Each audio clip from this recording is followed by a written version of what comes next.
What's up, everybody? So we have another week where the news was just overabundant.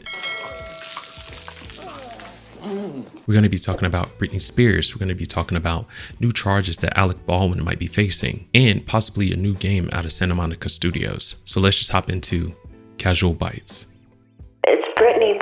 First up, we're going to be talking about pop culture news. Unfortunately, Britney Spears and her husband, Sam Asghari, are now separated. So after a little under a year of being married, it looks like the precursor to this is cheating allegations against Britney Spears. From reports, they already are living in separate homes. Now, the reason I care about this story so much is because the absolute horror show that was the conservatorship Britney was under. And after she was able to get from up under all of that garbage that is that conservatorship, me and I'm sure everyone else wanted to see her go out and just be happy and do the things that she wanted. It's not over for Britney Spears by any means, and I'm sure she'll find love along the way. It just sucks seeing it lost like this. Last one in pop culture news, Alec Baldwin may be facing new charges in an accidental shooting of Helena Hutchins back in October of 2021. The first attempt at it saw numerous missteps, from charges being dropped and the two main prosecutors, Andrew Reeb and Mary Altwies, stepping away from the case. But with new forensic filings saying that this particular gun, the Colt 45 that was used, the only way that it will fire is if the trigger was pulled. And I know what you're saying. Duh. We all knew this from the FBI investigation that they did on this. But one of the good things that did come out of this is that a lot of celebrities have come out and said that they're going to change the way that they use props, especially when they're using real guns. Most notably, Dwayne Johnson, he came out and said that they're not going to use any real guns on any production that he's involved with. I think moving forward now, I could speak on behalf of Seven Bucks Productions, moving forward on any Seven Bucks production, in television or film or otherwise, we will not use real guns ever again. We're going to be keeping an eye on this story because Helena Hutchins, she was fatally shot, and she and her family deserve some kind of justice. That was a little bit heavy. Here's something to lighten it up a little bit. What's on the menu? Delays. 10, 9,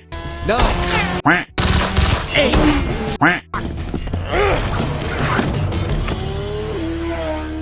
Bad Deadpool. First, Deadpool 3. It's like one of the most anticipated movies ever. It's given Ryan Reynolds and Hugh Jackman a mulligan in their respective roles of Deadpool and Wolverine. And apparently it's been removed from Disney's release schedule. A release schedule for Disney's upcoming slate of theatrical releases was published by comicbook.com. However, as revealed by the calendar, the highly anticipated Marvel flick is not pictured on the list. The film was initially slated to be released in May of 2024. An absolute gut punch, since the first Deadpool really killed it and set the tone for reinventing Ryan Reynolds' Deadpool. As crappy as this news is, I'll go ahead and say it. It's probably worth the wait. You know, I can't really get a job anywhere anymore being like this, so I've turned to a life of crime. Why do people say ATM machine? Who said that?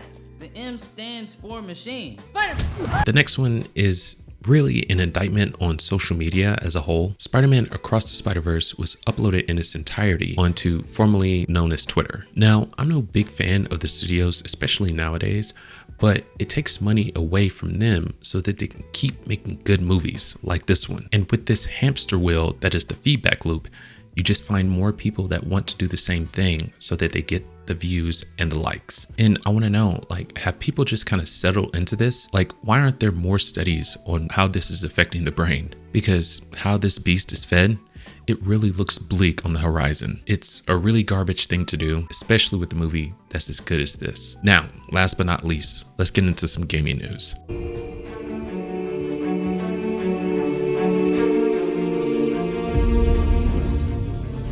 You're part of Constellation now. Part of our family. This next one is kind of tragic, but it's uplifting, so I hope you have your tissues ready. Yikes. A huge fan of Starfield, Alex Hay, wrote this on a Reddit post. Bit gutted at the date reveal, as I've been following this project for years and now it looks like I won't get to play. Was disappointed with the delay from November, as I had stopped treatment for my lung cancer, age 35, never smoked, in September, and I was looking forward to it as a distraction. Now I'm under palliative care, being looked after by my parents, and playing my Xbox is a great form of escapism for me, but holding out another 6 months is unlikely, so enjoy it on my behalf. Now I'll give you a second to collect yourself before we continue. This is how I know that gamers are some of the best people in the world. Some have vowed to include Alex Hay in a meaningful way during their playthrough. And if you look at these comments, a lot of people are paying their respects to Alex Hay.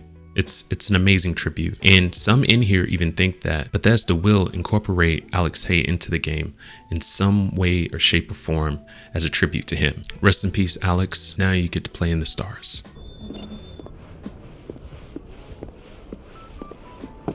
Can you walk, Your Grace? What's wrong? I fear trouble may be brewing downstairs. Next up, Square Enix has come out and said that Final Fantasy XVI hasn't sold as much as they anticipated, which is not a surprise since it was only made to run on the PS5. I don't think they have a PC port yet. They definitely aren't running on Xbox right now, so it's hard for me to sympathize with them when you're only going for one platform. And a Square Enix producer, Naoki Yoshida, came out and said that he really wishes there was only one platform. Obviously, his pick would be Sony, since they have a partnership that has spanned decades. But I don't necessarily disagree with the sentiment. There are a plethora of games that I would absolutely love to play, but I only have the one console. I understand that this would be a huge benefit for studios, developers, and gamers, but I also understand that there are a lot of studios who have a million different stories that they want to tell, and they could tell them in a million different ways, all while trying to make a profit in the process. So you have studios trying to develop different games for different ports and trying to optimize profits while showing the world your story, your art. I'm not saying that I agree with Naoki Yoshida, But I understand. Now, all you Walking Dead fans out there, this one's for you.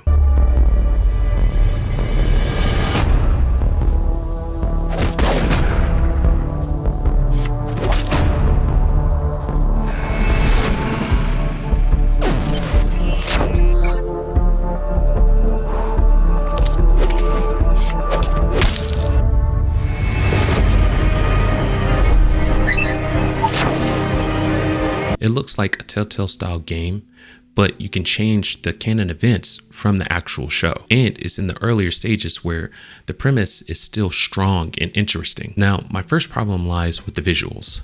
It looks absolutely horrible. It definitely doesn't look like a current gen console release.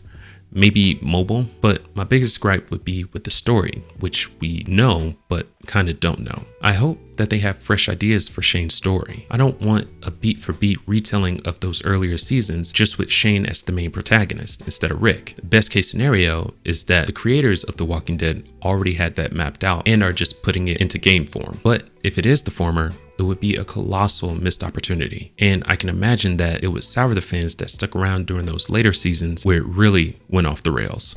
If I do this... Fate only binds you if you let it. Do what is necessary, not because it is written. And this one's a bit of a last entry here, but it looks like Santa Monica Studios are getting ready to get the ball rolling on another God of War entry. And remember last week when we talked about this story? That mother back there is not real! Well, the internet found her, which is equal parts impressive and scared. This is where the internet actually does good. A new job listing from Santa Monica Studios reveals they're working on another game, and the description suggests it's another God of War entry. The job opening is fairly basic, and there's no indication of what project it's attached to, though when you look through the application requirements for the role, the God of War series gets name dropped. The job description reads, must have knowledge of God of War 2018 and God of War Ragnarok 2022, and be able to speak in depth about the combat systems, mechanics, and enemies. While it's not concrete evidence, it's only natural to assume is for a new God of War game, as why would you need to know about the previous game's combat systems if you're making something entirely different? Now, I know the age-old saying, you know what they say about assuming. It makes an ass out of you and Ming. But there is another saying that is equally as valid. If it looks like Kratos, walks like Kratos, and fights like Kratos, it's probably another God of War entry. Now, on the off chance that it's not another God of War entry, we're still in for a treat because the fighting mechanics from God of War were awesome. So hats off to Santa Monica Studios for making one of the best reinventions of a popular character to date. Let me know what you think about all that in the comments. Leave a like if you enjoyed the video, and don't forget to subscribe. I'll see you guys next Sunday. But until then, keep it casual. Peace.